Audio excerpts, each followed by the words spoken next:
આજે વગર જિલ્લા સમિતિ દ્વારા બધા જ આજુબાજુના તાલુકાની જાહેર જનતા, જાહેર જે મિત્રો જોડાયેલા છે, આગેવાન મિત્રો છે, તમામ પક્ષમાંથી ભારતીય જનતા પાર્ટી હોય, કોંગ્રેસ હોય કે આપ વાળા હોય, દરેક પત્રકાર મિત્રો સાથે આપ જાતે નહીં આવ્યા છો કે સૌ ખર્ચે આજે મારી દ્રષ્ટિએ હજારોની સંખ્યાની મેદનીએ જ્યારે ગુજરાત સરકારના સંવેદનશીલ મુખ્યમંત્રી શ્રી સમક્ષ અમારી વાત પહોંચતી થાય, આજે જે અમારા વગર જિલ્લા સામે અન્યાય થઈ રહ્યો છે એના માટે લડવા માટેની પણ અમારી તૈયારી છે.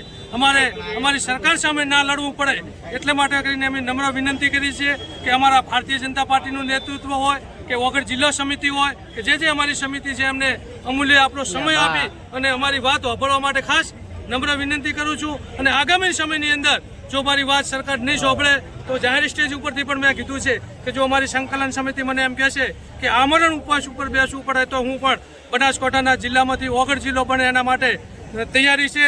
તમામ મિત્રોએ સહકાર આપ્યો છે. જે વેપારી મંડળે ગઈકાલે પણ ટૂંક જ સમયની અંદર પણ આખો દિવસ બંધ પાડ્યો હતો, આજે પણ એમનો અમૂલ્ય સમય આપ્યો છે. આજુબાજુની જનતાએ જે સમય આપ્યો છે કે આપણો એક જ નારો છે, વગર જિલ્લો બને અમારો એક જ નારા છે. અને સમર્થન આપી સરકારને પણ વિનંતી છે કે હજી જાગવા વિનંતી સાથે જય માતાજી, જય ગોપાલ.